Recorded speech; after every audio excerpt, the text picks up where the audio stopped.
शहर के एक कोने में बिहार का एक गांव बसा है। लिपा है, पुता है, पिसा है, कूटा है। इसमें देसी हर रंग जड़ा है।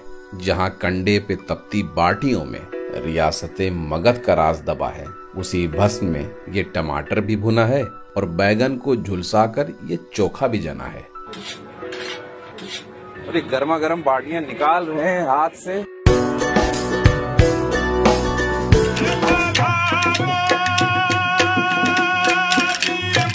पीले से मटमैले गलियारे से मुआयना करते हुए मैं अंदर पहुंचा तो हवेली से इस अहाते के हर कोने में बड़े बड़े अक्षरों में बाटी चोखा लिखा हुआ था और बूटीदार रंगोलियों की चौखट के नक्काशी वाले दरवाजों के पीछे अंधेरा अब भी सोया हुआ था और कुछ दरवाजों के पीछे थी तैयारियों की खामोशी। का बाटी चोखा में स्वागत है। बड़ा ही आनंद आता है लोगों को गांव की चीजों को देख करके। वो लोग बताते हैं अपने बच्चों को कि ऐसे गांव में होता था, हमारी माँ हमारी दादी इस तरह से ये करती थी, ये बनाती थी। तो सारी कहानियां बच्चों के सामने बताई जाती हैं तो बहुत अच्छा लगता है। लोग आकर के यहाँ पूरी तरह से संतुष्ट होकर के जाते हैं। वो बोलते हैं कि यदि हम बनारस आते हैं किसी भी काम से और बाटी चोखा नहीं आते हैं तो कहीं न कहीं हमारा वो ट्रिप अधूरा रह जाता है। अरहर की दाल और हल्दी मिलाया है इसमें, हल्दी, नमक, तेल। और इसी खूबसूरत सहन से जुड़ा था बांस की दीवारों से छनती रोशनी वाला जालीदार बावर्ची खाना, जिसके एक हिस्से में कंडे का ढेर लगा हुआ था तो दूसरे पे गोली धार वाली मिट्टी के 3 चूल्हों में से एक पे लंबा सा घूंघट काढ़े इस बावर्ची मोहतरमा ने अरहर की दाल सजा रखी थी। और इसी बावर्ची खाने के बीचों बीच 2 नौजवान कारीगरों ने पहले इस आधे ड्रम पे ये भारी भरकम लोहे की कढ़ाई चढ़ाई, जिसमें कल की राख के छर्रों के ऊपर बड़े सलीके से बिछाए गोबर के ताजे कंडे और फिर आग लगा दी। जो सारी खुशबू धुएं में मिल करके आ रही है उसका अपना एक अलग मजा पैदा हो रहा है। यहाँ पर आ गए हैं बैगन और टमाटर चोखे के लिए।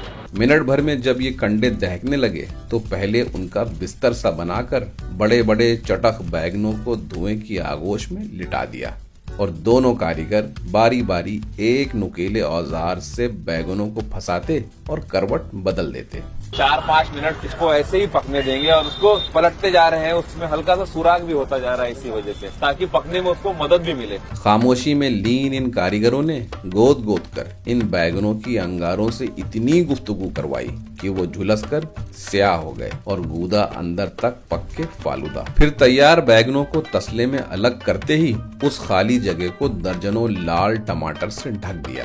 चलिए वाह भाई वाह, टमाटर भी आ गए इस पे। और ठीक उसी तरह इन टमाटरों को भी उलट पलट कर इतना झुलसाया गया कि उन पे काले धब्बे हावी हो गए। और टमाटर भी धीरे धीरे ऐसे सिकुड़ते हुए पक रहा है और उसमें भी सोनापन पूरा एब्जॉर्ब हो रहा है उसके अंदर। और इन दोनों भुनी हुई सब्जियों को उबले आलू, हरी धनिये और कच्चे सरसों के तेल में गूंद कर तैयार होगा चोखा। दाल का झाग भी तैयारी की गुहार लगाने लगा तो उसमें बाकी चीजें डालकर दाल दम पे रख दी गई। ये हल्दी की यहाँ कुटाई हो रही है, ऐसा तो मैंने नहीं देखा कहीं। ये हरी चटनी बनाई जा रही है धनिया की। इस पर सिलबट्टा पे जो है, सिल लोढ़ा पे जो देसी एकदम स्टाइल होता है गाँव में। वाह वाह वाह। और ये सत्तू है जो चना है, ये जी तो हम लोग अपने आप पत्थर से पीसते हैं। सिलबट्टे के बगल में ही जड़ी थी हिंदुस्तान के गाँव की चक्की, जिसे जाता कहते हैं। और इसी सत्तू में कलौंजी, अजवाइन, हींग, जीरा, नमक और अदरक मिला के गेहूं के आटे की ये बाटियां सीखने के लिए बाहर आ चुकी थी। बाटियों को सेकने के लिए झुलसे हुए कंडों को इस औजार से पीट पीट कर पहले सपाट सी एक सतह बनाई गई और फिर नाजुक बाटियों की इस कश्ती को भस्म पे बेधड़क पलट दिया। पलटते रहेंगे इसको ऐसे धीरे धीरे। इन बाटियों को दोनों कारीगर नजाकत के साथ रफ्तार से हर सेकंड घुमाते रहे तब तक जब तक इनसे नमी रिहा नहीं होगी।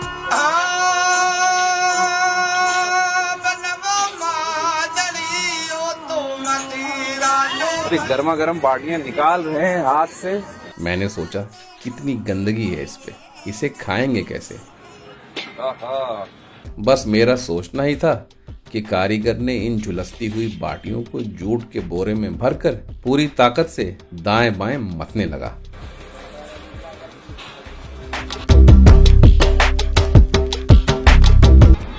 ये बाटियां तैयार हो गई हैं, बिल्कुल साफ सुथरी। हमारे यहाँ की एक चीज आपको यूनिक मिलेगी। आप कहीं भी नजर लगाइए, इसको देख लीजिए। ये कम से कम 100 साल से ऊपर का पुराना है। अच्छा, परदेसी आइल दुआरे हो। यहाँ का माहौल और मंजर तो अलग ही सजा था, जो गुजरे हुए वक्त को संजोए एक म्यूजियम सा था। ये 150 से 200 साल पुरानी डोली है। सिंहासन कहिए इसको, कुर्सी भी क्या कहेंगे।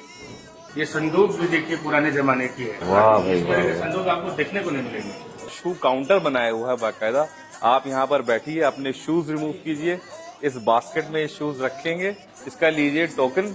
जूते उतार के रखने की इस रस्म को पूरा कर जो मैं हॉल में दाखिल हुआ तो पता चला असली महफिल तो यहाँ सजी है। मिर्जापुर की लाल कालीन के कोनों पे लंबाई से बांस का छप्पर छाया था, जिसके नीचे लाइन से टिकी थी लकड़ी की तिपाई, और सब्ज हरे और सफेद कुर्ते पजामे में फुदकते हुए ये वेटर्स दावत छेड़ चुके थे।